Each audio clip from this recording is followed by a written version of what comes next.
آئیے آج ہم ایک ایسے نوجوان رہنما کی کہانی سنتے ہیں جو نہ صرف اپنے عہدے کی وجہ سے بلکہ اپنی سادگی اور دیہاتی پس منظر کی وجہ سے بھی دنیا بھر میں پہچانا جا رہا ہے۔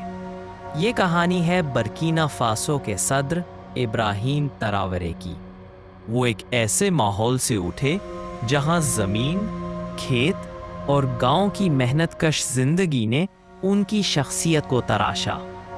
ابراہیم تراورے 1988 میں برکینا فاسو کے ایک چھوٹے سے گاؤں میں پیدا ہوئے۔ یہ وہ جگہ تھی جہاں وسائل کم تھے مگر حوصلے بلند۔ گاؤں کی فضا میں وہی خوشبو تھی جو سادگی، اخلاص اور محنت کا درس دیتی ہے۔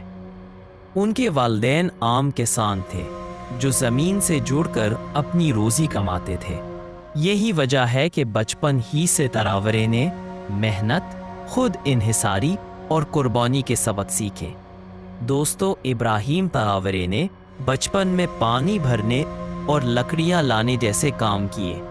دوستوں کے ساتھ کھیتوں اور کھلیانوں میں کھیلتے رہے اور سب سے بڑھ کر زمین سے جڑے رہنے کا جذبہ پایا۔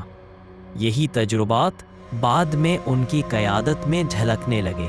ابراہیم تراورے کے والد صاحب نے ابراہیم تراورے کو گاؤں کے ایک پرائمری اسکول میں داخل کر لیا۔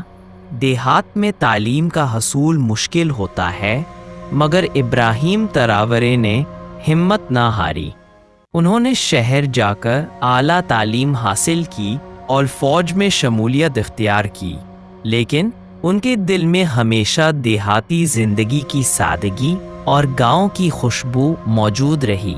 یہی وجہ تھی کہ وہ فوج میں بھی ایک عام سپاہی کی طرح عاجزی کے ساتھ رہتے تھے۔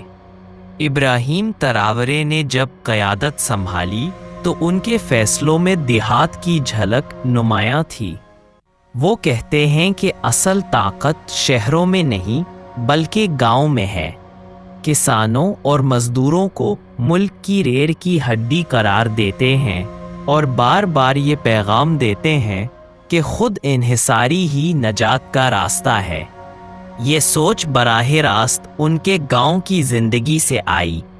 دیہات صرف کھیتوں کا نام نہیں بلکہ وہاں ثقافت زندہ رہتی ہے۔ تراورے نے اپنی تقاریر میں اس بات پر زور دیا کہ ہمیں اپنی زبان، اپنی روایات اور اپنے رقص و موسیقی کو زندہ رکھنا ہے۔ وہ جانتے ہیں کہ ایک گاؤں اپنی ثقافت کے بغیر ادھورا ہے اور یہی فلسفہ وہ قومی سطح پر لے کر آئے۔ دوستوں، دوسری طرف ابراہیم تراورے دیہات کے نوجوانوں کے بارے میں کہتے ہیں۔